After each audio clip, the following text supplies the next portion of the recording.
Uh, Hello, and thanks so much for being here, and welcome to the Sustainable Procurement Fellowship 2025 Information Session. Please note that this session is being recorded. My name is Martha Hancock, and I'm the Executive Director of CBSR, which stands for Canadian Business for Social Responsibility, and my pronouns are she, her.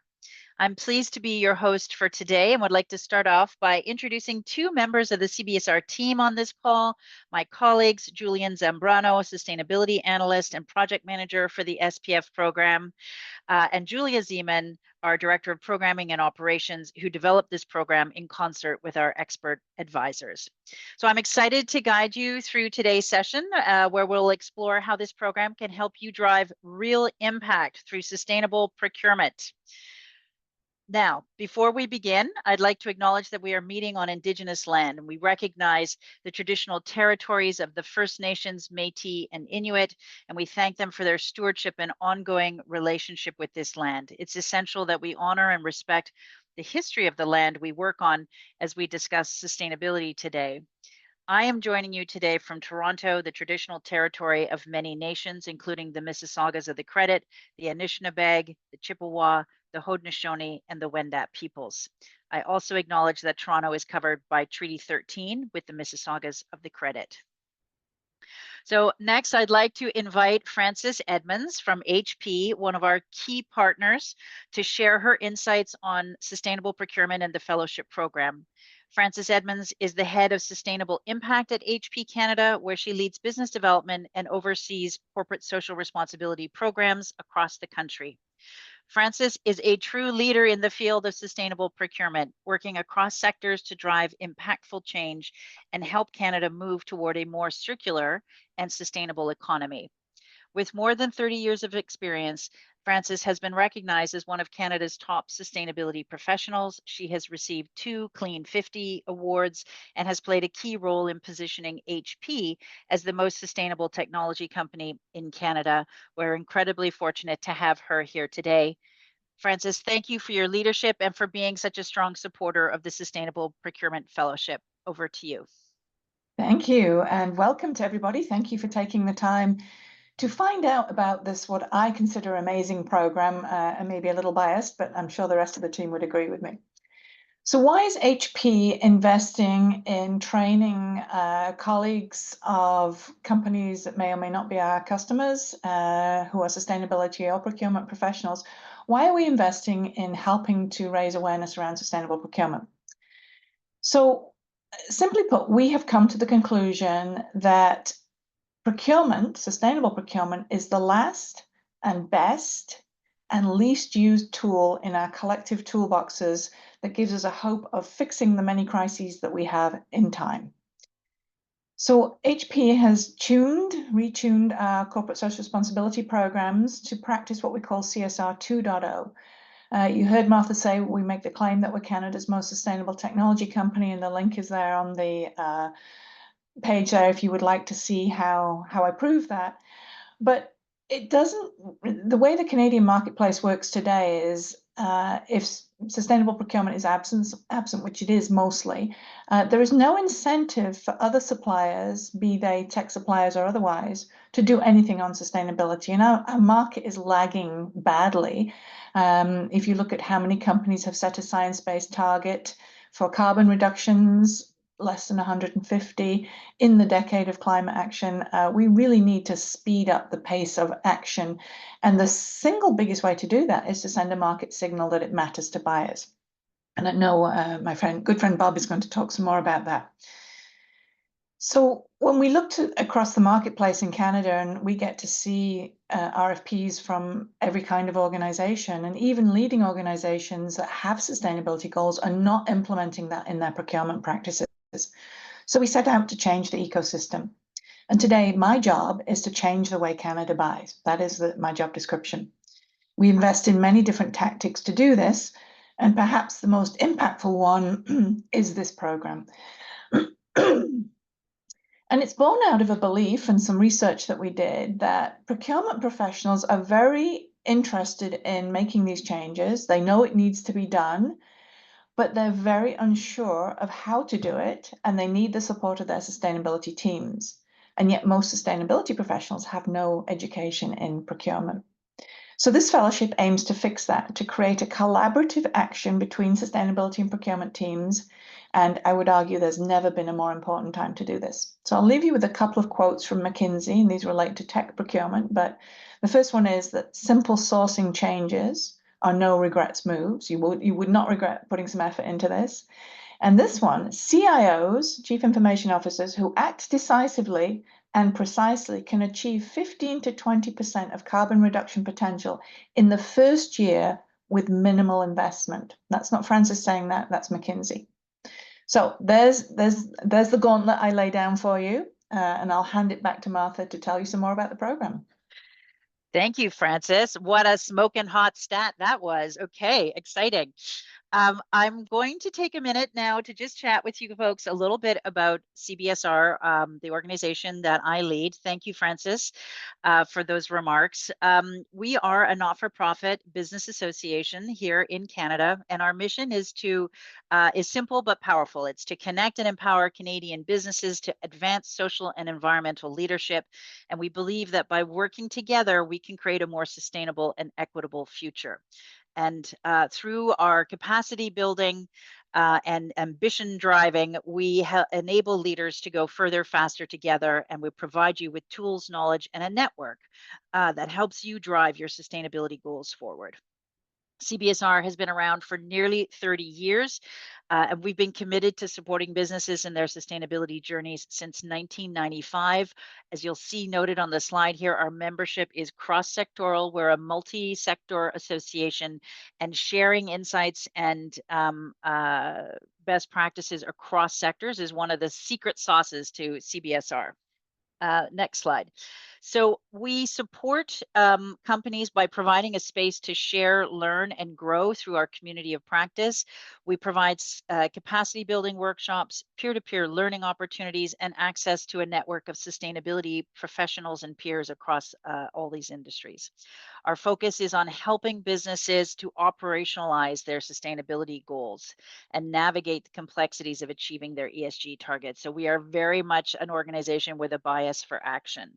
Our network of peers enables hard conversations, fosters collaboration, and helps businesses create real impact. Now, CBSR is part of a collective. This collective is called Profoundry. It's a group of like-minded sustainability organizations, and CBSR joined this group in 2020. This group includes Delphi Consulting, an environmental consulting services company, Globe Series, an event management and convening organization, Leading Change, another not-for-profit focused on supporting the next generation of sustainability leaders. And through this collective, we offer even more opportunities for collaboration and learning, including events like Globe Exchange, which is coming up in February of 2025, and you'll be hearing more about that today, and also programs like this one, the Sustainable Procurement Fellowship.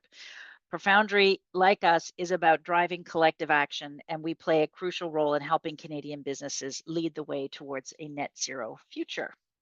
So now I'm excited to introduce someone who has been instrumental in the success of this Sustainable Procurement Fellowship, Bob Willard. Bob has been a crucial advisor to this program, helping shape its direction and impact through his extensive expertise in sustainability and procurement. Bob is a leading expert on sustainability justifications, frameworks, and sustainable procurement. Over the past 20 years, he has given more than 1,500 presentations, like I'm serious when I say deep expertise, and authored 6 books and published 2 white papers. Bob also serves on the board of the Sustainable Purchasing Leadership Council and has co-developed its new Sustainable Procurement Assessment tool. Through his work, Bob provides free open source tools and resources to help organizations embrace sustainable procurement practices.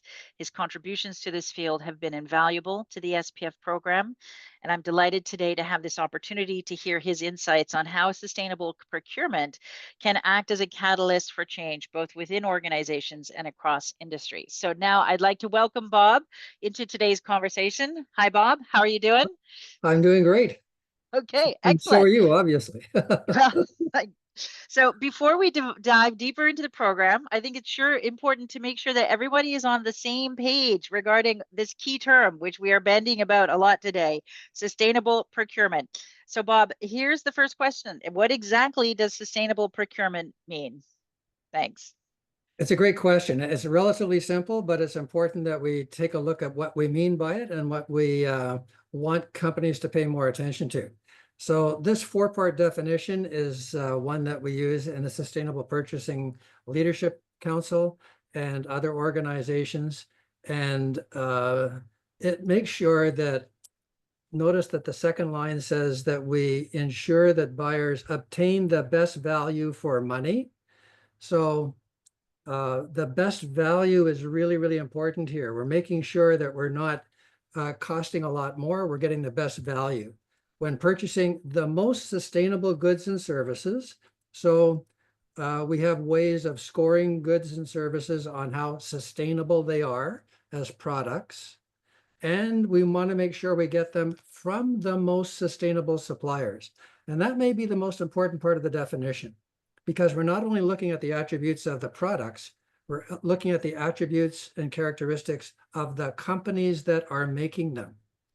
And we're doing this in the last line in support of the buyers, the customers, purpose, and strategic sustainability goals. In other words, they care about these things because their strategic goals and their purpose requires them to. They already care about these things, and they want to make sure they're dealing with companies that are also on the same page. So the importance of this definition implies because it's important because it implies that we have ways of scoring how sustainable the goods and services are, and scoring how sustainable the suppliers are. And then in the bid appraisal, we make sure we assign enough points to those attributes that they matter. In other words, we make sure that we're not only asking about those things, but we include them in the bid appraisal and ensure that they have enough weight in the bid appraisal to make sure that they matter. So this encourages suppliers to do more perhaps than they're already doing, so they get more points than their competitors do and have a better chance of getting the bid. Great. Thank you, Bob. A nice robust description of the term. So now, Bob, you've been deeply involved with the Sustainable Procurement Fellowship, both as an advisor and as a guest speaker, and you've seen firsthand how this program unfolds. In your view, why does sustainable procurement matter? Why is this such a powerful catalyst for change? I'd love if you could share a bit more about why you believe that sustainable procurement is not just a checkbox, but a strategic approach that can have a meaningful impact on business practices and sustainability goals. We know it's about more than just choosing green products or suppliers. Could you help us understand what that broader picture is? Sure, and there are five pillars here that we're looking at. The first one is the one that was referred to by Francis as well as by Martha just now. Targets efforts to improve our performance on sustainability issues that matter. Really, really important ones, not the least of which is climate change. So what we do is we ask about, for example, where the supplier is on reducing its greenhouse gases, and we give them a higher score if they are further along than their competitors are on doing that. So we make it matter. And this uses procurement as a market force to drive new business models, more sustainable business models, and attention to very critical sustainability issues in the supply chain, in the business community. So that first one is really, to me, the big attraction of this. This is a way for us to get the attention of the business community to do more than we're already doing on reducing their negative impacts on people and planet, and moving in a direction that is going to help us all get to where we want to be. The second, third, and fourth ones have to do with reasons that these are important to the buyers. Why is it important to the buyers? Because it builds capacity for sustainable integration. So we're integrating sustainability into the procurement aspect of the operation, as well as the operations and manufacturing part of the organization, if it's in that sector. It catalyzes supplier transformation. That gets back to what I was referring to before, where what we have is suppliers paying attention to things that perhaps they weren't paying as much attention to before. Why? Because it's important to their customers. And what's important to their customers is important to them. I used to be on the supply side of the equation in my previous life in IBM Canada and was responding to a lot of RFPs. And if something which was in the request for proposal had a lot of points associated with it, it was clear that that attribute was important to the supplier, to the customer rather, and therefore it's important that we did well on that. So it really pays attention to things that matter not only to the buyer, but now to the customer, to the supplier, as well as to people and planet. Minimizes supply chain risk and increases circularity and supply chain resilience. Of course, the more you pay attention to the potential risks associated with procurement, the better you're going to be able to ride out issues when supply chain disruptions occur and shortages occur. And we talk about that in the program as well. But the real reason is the first one. We're trying to get more attention in the business community to issues that really matter and desperately need our attention. And we're using sustainable procurement as a driver for that attention. Thank you, Bob. Absolutely. The supply chain resilience point is one that really came home to roost during the pandemic, didn't it? Thank you, Bob. I'm now going to move on and share some details about the program for 2025. We've discussed the importance of sustainable procurement. Let's get into the details on how this program can help equip you to lead this type of change in your organization. So the next few slides will give you a clear overview of the program, its structure, and how it's designed to support you every step of the way. The Sustainable Procurement Fellowship, or SPF as we call it, is a unique program developed by CBSR in partnership with HP. It's designed to empower sustainability professionals like you to make a real impact by driving sustainable procurement practices within your organizations. Through a series of workshops, peer learning, and expert-led sessions, this program provides knowledge, tools, and frameworks to integrate sustainability into procurement processes, a key driver in achieving broader organizational ESG and net zero goals. We're proud to say that the SPF program has already received recognition for its impact. Last year, we were honored to win the Clean 50 Award for advancing sustainability and fostering leadership in procurement. The program is designed to foster a community of practice where participants can share their challenges and successes, enabling everyone to learn and grow together. Let's take a look at who this program is designed for and how it can help you make that tangible difference in your organization. So, who is the ideal candidate? So this program is designed for professionals who are passionate about sustainability and want to make a significant impact in their organizations by driving sustainable procurement initiatives. So we're looking for individuals who either work in procurement or sustainability roles, or perhaps a combination of both. There are literally people out there with titles that are social impact procurement. You don't need to be an expert in both areas, but a strong commitment to advancing sustainability through procurement is key. We want people who are excited about this potential. Our ideal candidates will come from a variety of industry sectors and all share this common goal of integrating sustainability into their supply chain and purchasing decisions. So whether you're in the private sector or in a smaller organization, a not-for-profit, public sector, leading sustainability efforts for a large corporation, this is a great program for you. So ultimately, we want our fellows to step up as leaders and catalysts for change in sustainable procurement. So why should you become an SPF fellow? Well, first, this is a unique opportunity.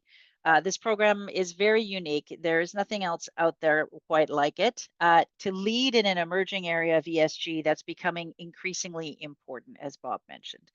By joining this program, you'll be positioned at the forefront of this movement, which is transforming how businesses across industries make purchasing decisions. You'll have access to cutting edge tools, frameworks, and methodologies designed by leading experts in the field. These aren't just theoretical tools, they're practical resources that you can apply within your organization. Additionally, the fellowship offers something invaluable: peer learning and networking, which, by the way, is the chief sort of theory of change or methodology that we use across all of CBSR. You'll join a community of like-minded professionals from a wide range of industries, all working towards a similar goal. And there will be lots of opportunity to share insights, best practices, and offer support to each other, both while you're in the program and beyond, because we have a very active and robust alumni community from this program as well.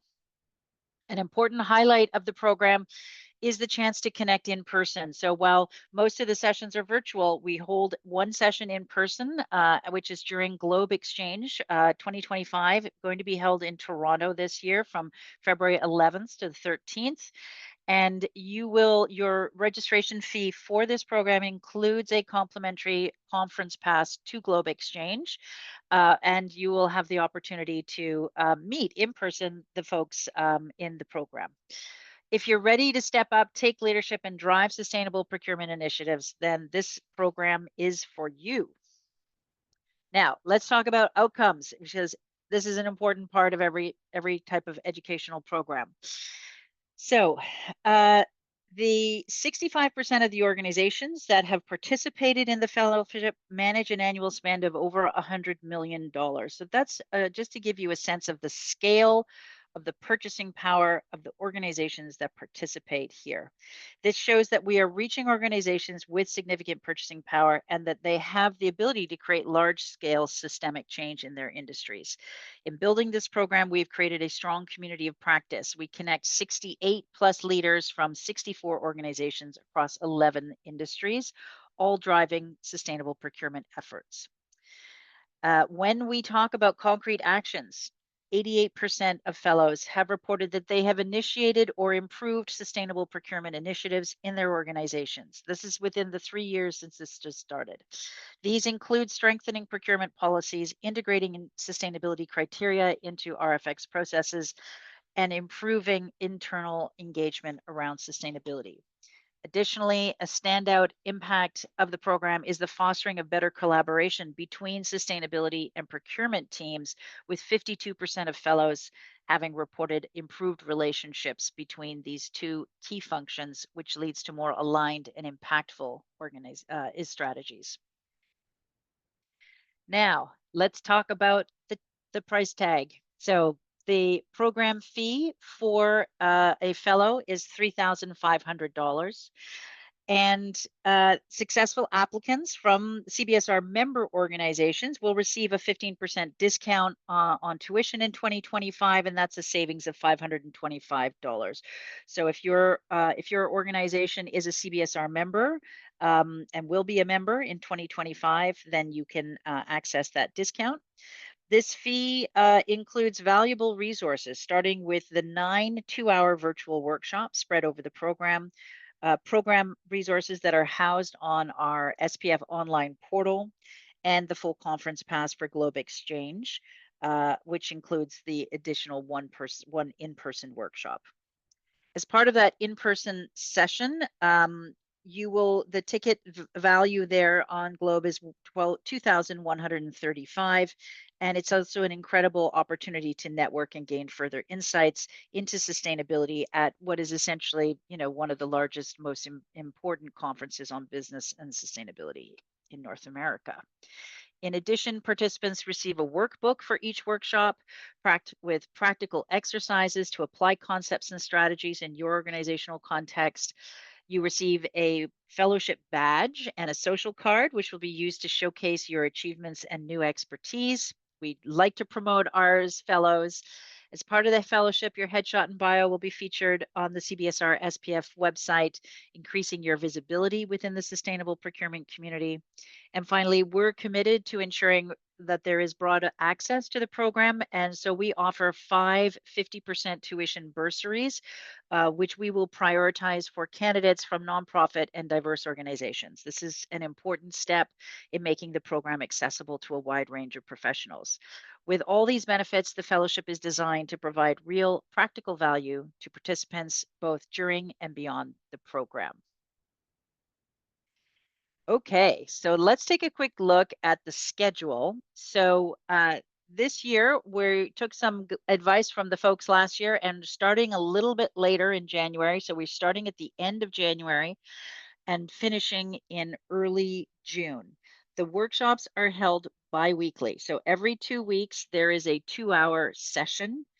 And we cover key elements of the content that's listed here on the slide. The bi-weekly schedule is designed to allow you time between workshops to reflect on the learnings, to collaborate with your team internally, and to apply new skills to your organizations. And you should anticipate approximately 2 to 4 hours of additional reading and homework within that 2-week period. And one of the important aspects of this program is that we do look for folks to have their manager buy-in to this. And we estimate that this is roughly 5% of your time or of your role at work for 5 months. And we find that many organizations are just delighted to have this type of a mechanism by which they can upskill their employees in a way that integrates really seamlessly into their day-to-day. Okay, now let's talk a bit about Globe Exchange Toronto 2025. So as I mentioned, this is being held from Feb 11 to 13. And we're excited that each fellow gets a complimentary ticket to come to Globe. It's a premier 2-day event bringing together leaders and experts in sustainability from across the country and around the world. And it offers a unique opportunity for networking and learning. At Globe Exchange SPF, typically we do 2 different program elements. One is the workshop that we mentioned, which is workshop 2, and that's held during the conference.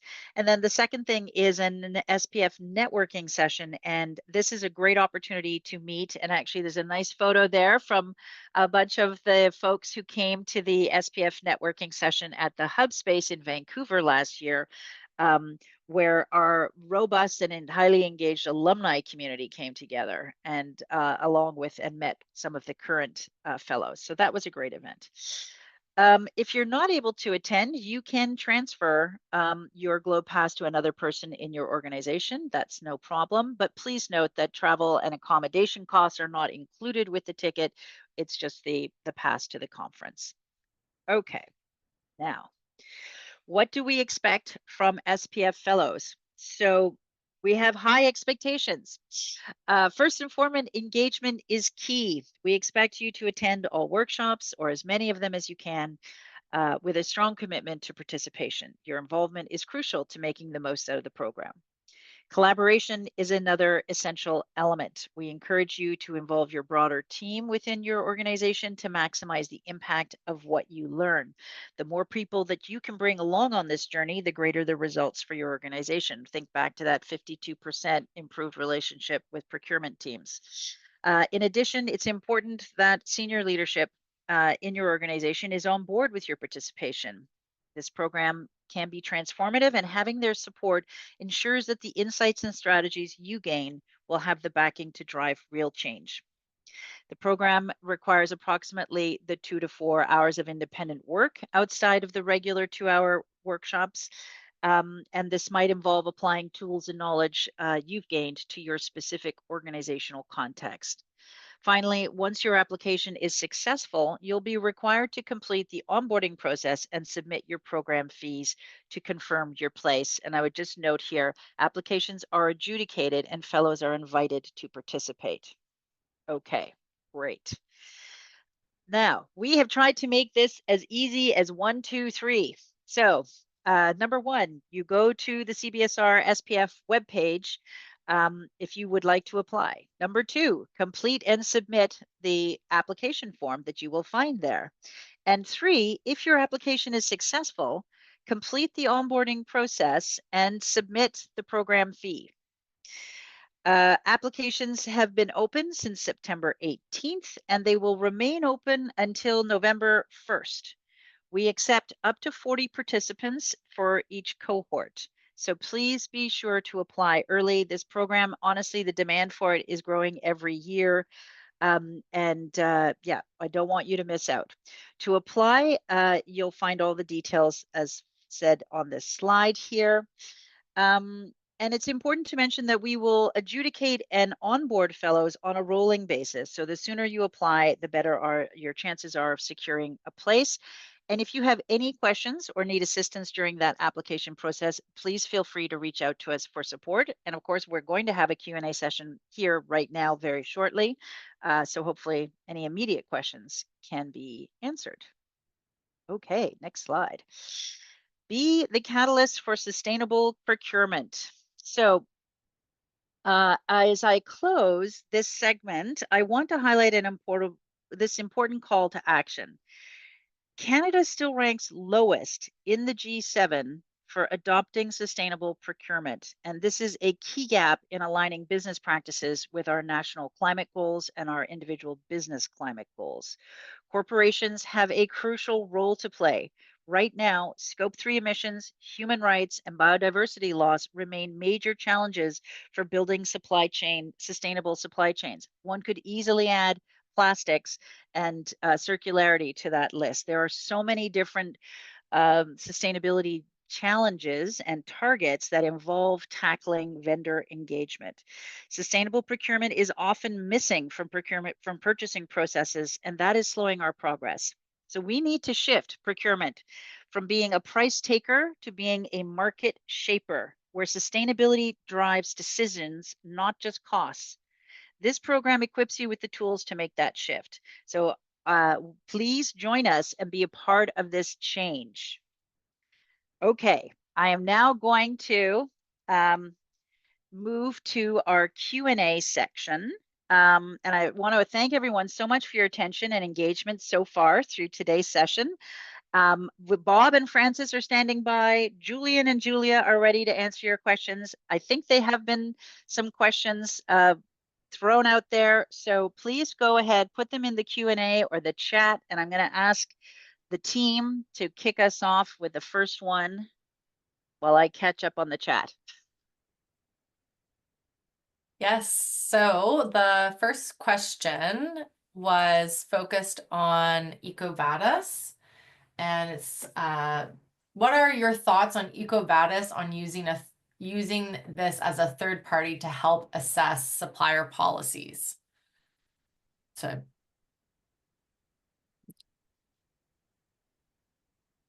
Bob, you're just on mute. Thank you.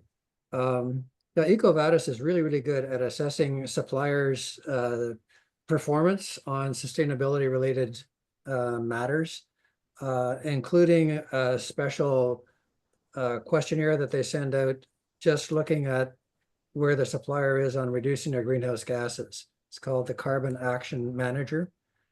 So they've got really, really good tools. There are other organizations out there that have similar kinds of tools. Persephone, Cordy, CDP, the list goes on. So it depends what you're looking for, the functionality that you're looking for, and how much you can afford, because there are different price points for each of these as well.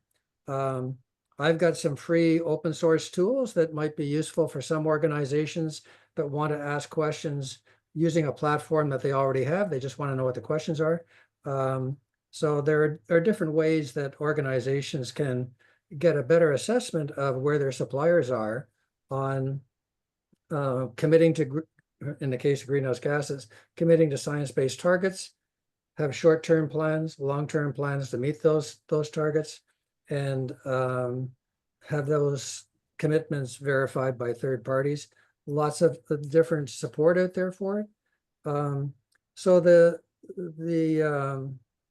range of assistance and good tools to do what we need done is becoming more and more robust. Fantastic. Thank you for that robust answer, Bob. I just Oh, want to yep, jump Francis. in with, there's no point in asking questions if you're not going to score them and make it matter to suppliers. And Bob, maybe I'll leave it to you to say what you think the scoring criteria need to be. Well, I think to make it matter, at least from my experience in IBM, it needs to have at least 10 up to 30% of the points associated with the score on that particular aspect that you are asking about, whether it's the supplier's activities in an area that's important to you, or whether it's the attributes of the product that are also important to you, the sustainability related attributes. So give it enough weight to make it matter. If 10% is enough, use 10%. If you need more, depends on the supplier, depends on the sector. And it depends on where the organization, the buyer organization themselves are on these issues. Excellent. Are there any more questions, Julie? I see some questions have been answered in the chat. Is there anything else you want to? Yeah, we did have one question about the time of day that we will be running the sessions. So we have them between 1 and 3 p.m. Eastern Standard Time, and that's to accommodate the West Coast time zones. Yeah, and then just seeing what other questions. Will the recording be available? That was another question, and the slides. And so we will be posting this recording and the slides on our website. So cbsr.ca, and then there's an SPF page specific for this program. And the last question we have here is a person who works in a freight forward business, and they were wondering if we're seeing much adoption for cleaner freight services. And I did provide my thoughts, but maybe I'll pass it to Francis. You may have some insider knowledge, but I would say adoption is partial in some logistics-based companies, but generally the demand needs to grow. Well, and this is where procurement would pull it, right? You know, when we first required our Canadian suppliers to be SmartWay transportation approved, I don't believe there were any that were approved. And I'm talking a few years back now. We made it a requirement for having business with HP, and pretty soon all the major carriers became SmartWay transportation approved. So that just speaks to the power of procurement if you're willing to put your money behind pushing it. So there's a bit of a chicken and egg here, because you know, when people think about what's a sustainable service or good, and does transportation come into that? Now, the interesting piece is that if you look at a typical carbon footprint of a good being delivered to your door, and certainly in the case of tech, the transportation impact is pretty small. But it is something that people are very cognizant and aware of because they see it. And so I think there's an opportunity for opening people's eyes to how are you making sure that your transportation footprint is as low as possible, and through this procurement tactic that we're talking about. Perfect. Yeah, just to reinforce that, in case people need a reminder, companies are now mutually accountable for what's happening in their supply chain relative to greenhouse gases, for example. So usually companies just think of what's happening in their own operation, scope 1 and scope 2 type greenhouse gases. But now they're responsible for scope 3, and that's across the value chain.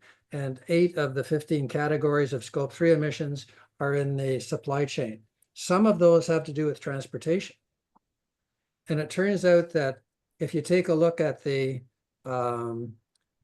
supplier-based contribution to the overall carbon footprint of an organization, it can be anywhere from 50 to 90% of the greenhouse gases that are associated with that particular company.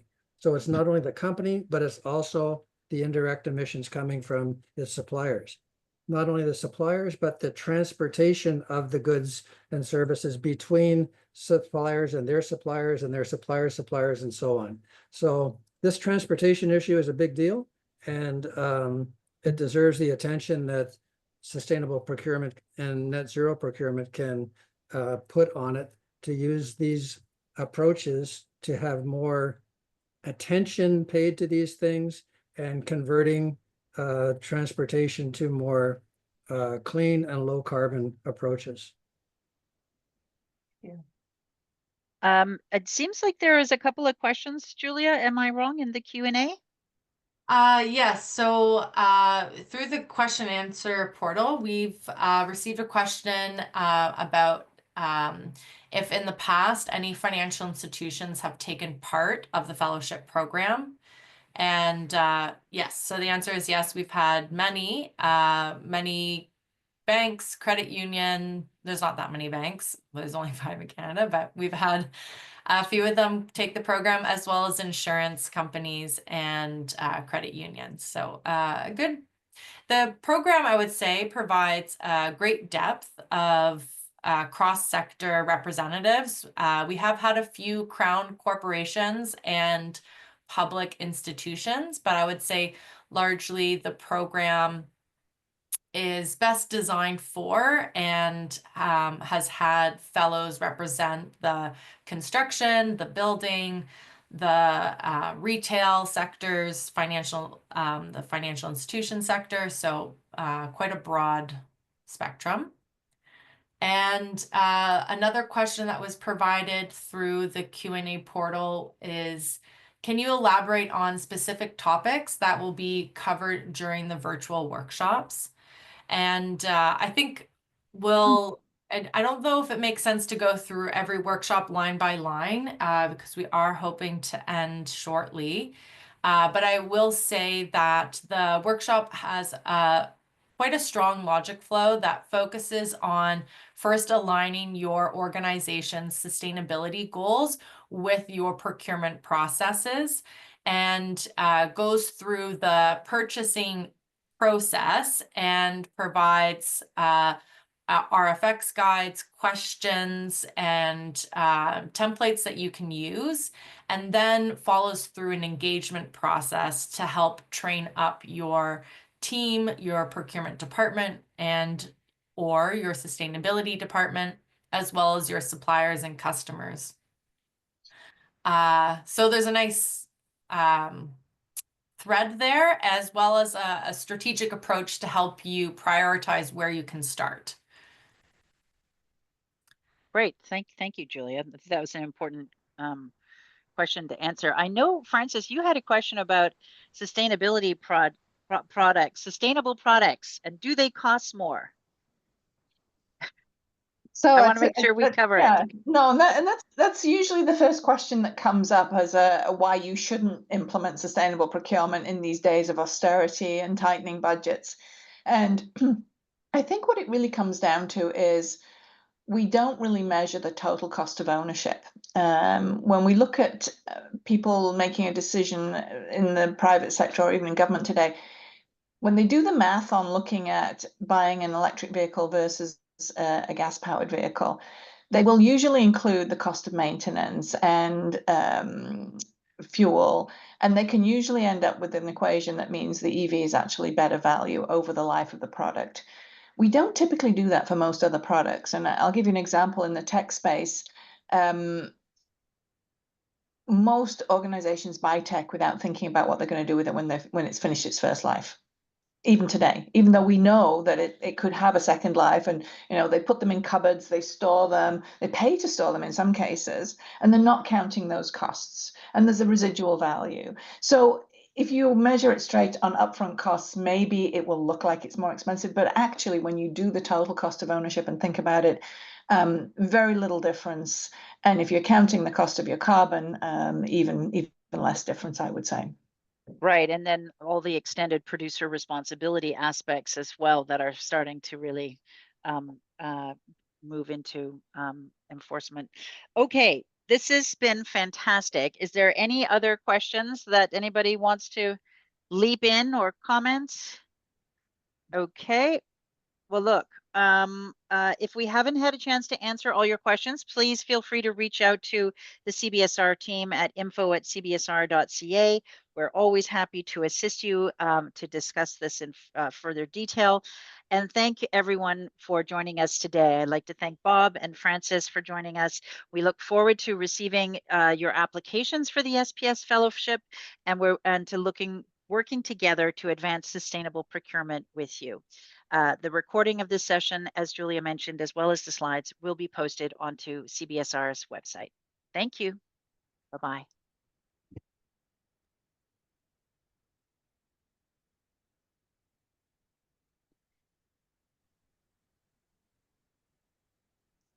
Okay, I think that means